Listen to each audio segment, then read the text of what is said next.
सन 711 ईस्वी अरब के सबसे पहला मुस्लिम आक्रमणकारी मोहम्मद बिन कासिम के आतंकवादियों ने मुल्तान विजय के बाद एक विशेष संप्रदाय हिंदुओं के ऊपर गांवों और शहरों में भीषण रक्तपात मचाया था। हजारों स्त्रियों की छातियां नोच डाली गई। इस कारण अपनी लाज बचाने के लिए हजारों सनातनी किशोरियां अपनी शील की रक्षा के लिए कुएं और तालाब में डूब मरी। लगभग सभी युवाओं को या तो मार डाला गया या गुलाम बना लिया गया। भारतीय सैनिकों और लोगों ने ऐसी बर्बरता पहली बार देखी थी। इधर वीर बालक तक्षक के पिता कासिम की सेना के साथ हुए युद्ध में वीर गति को प्राप्त हो चुके थे। लुटेरी अरब सेना जब तक्षक के गांव में पहुंची तो हाहाकार मच गया। स्त्रियों को घरों से खींच खींच कर उनकी देह लूटी जाने लगी। भय से आक्रांत तक्षक के घर में भी सब चिल्ला उठे। तक्षक और उसकी 2 बहनें भय से कांप उठी थी। लेकिन तक्षक की मां पूरी परिस्थिति समझ चुकी थी। उसने कुछ देर तक अपने बच्चों को देखा और जैसे अब वो एक निर्णय पर पहुंच गई। मां ने अपने तीनों बच्चों को खींचकर छाती में चिपका लिया और रो पड़ी। फिर देखते देखते उस क्षत्राणी ने म्यान से तलवार खींचा और अपनी दोनों बेटियों का सर काट डाला। उसके बाद मुस्लिम आक्रमणकारियों द्वारा उनकी काटी जा रही गाय की तरफ और बेटे की ओर अंतिम दृष्टि डाली और तलवार को अपनी छाती में उतार लिया। इधर 8 वर्ष का बालक तक्षक ठिठर गया और एकाएक समय को पढ़ना सीख गया। उसने भूमि पर पड़ी मृत मां के आंचल से अंतिम बार अपनी आंखें पोंछी और घर के पिछले द्वार से निकलकर खेतों से होकर जंगल की तरफ भाग गया। अब 25 वर्ष बीत गए थे।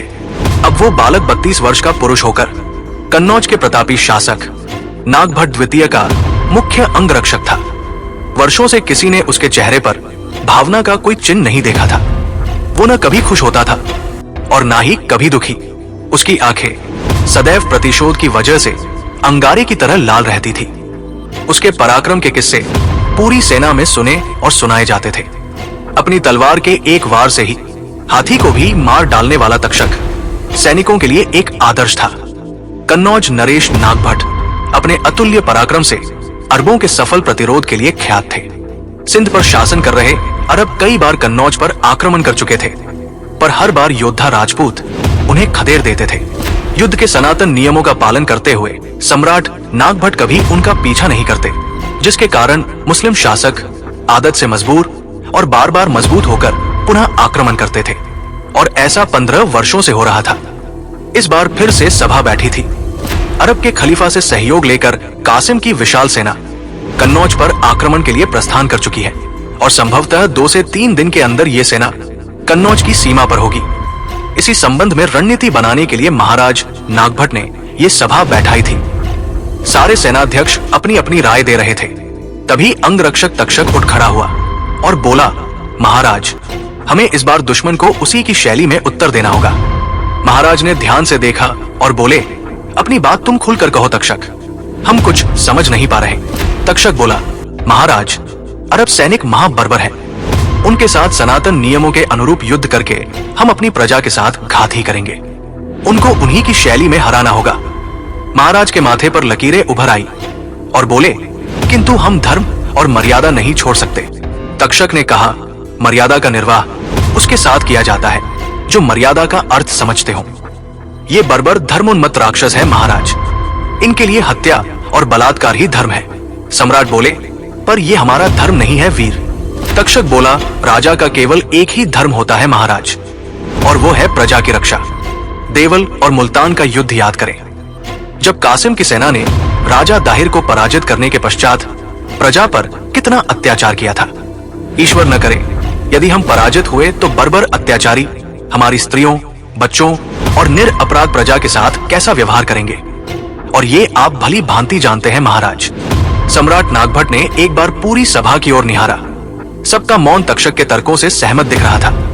महाराज अपने मुख्य सेनापतियों, मंत्रियों और तक्षक के साथ गुप्त सभा कक्ष की ओर बढ़ गए। अगले दिवस की संध्या तक कन्नौज की पश्चिम सीमा पर दोनों सेनाओं का पड़ाव हो चुका था और आशा थी कि अगला प्रभात एक भीषण युद्ध का साक्षी होगा। आधी रात्रि बीत चुकी थी। अरब सेना अपने शिविर में निश्चिंत सो रही थी। अचानक तक्षक के संचालन में कन्नौज की एक चौथाई सेना अरबों की शिविर पर टूट पड़ी। अरबों को किसी हिंदू शासक से रात्रि युद्ध की आशा न थी। वे उठते, सावधान होते और हथियार संभालते। इसके पूर्व ही आधे अरब गाजर मूली की तरह काट डाले गए। इस भयावह रात्रि में तक्षक का शौर्य अपनी पराकाष्ठा पर था। वो घोड़ा दौड़ाते जिधर निकल पड़ता, उधर की भूमि शवों से पट जाती थी, क्योंकि आज अपनी मां और बहनों की आत्मा को ठंडक देने का समय था।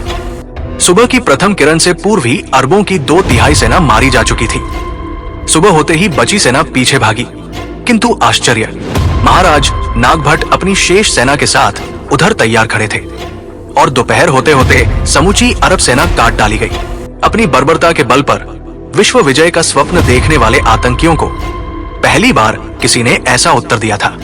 विजय के बाद महाराज ने अपने सभी सेना नायकों की ओर देखा, पर उनमें तक्षक का कहीं पता नहीं था। सैनिकों ने युद्ध भूमि में तक्षक की खोज प्रारंभ की तो देखा लगभग 1000 अरबी सैनिकों के शव के बीच तक्षक की मृत देह दमक रही थी। उसे शीघ्र उठाकर महाराज के पास लाया गया। कुछ क्षण तक इस अद्भुत योद्धा की ओर चुपचाप देखने के पश्चात महाराज नागभट्ट आगे बढ़े और तक्षक के चरणों में अपनी तलवार रखकर उसकी मृत देह को प्रणाम किया। युद्ध के पश्चात युद्ध भूमि में पसरी नीरवता में भारत का वो महान सम्राट गरज उठा और बोला, आप आर्यावर्त की वीरता के शिखर थे तक्षक। भारत ने अब तक मातृभूमि की रक्षा में प्राण न्योछावर करना सीखा था। आपने मातृभूमि के लिए प्राण लेना भी सिखा दिया। भारत युगों युगों तक आपका आभारी रहेगा।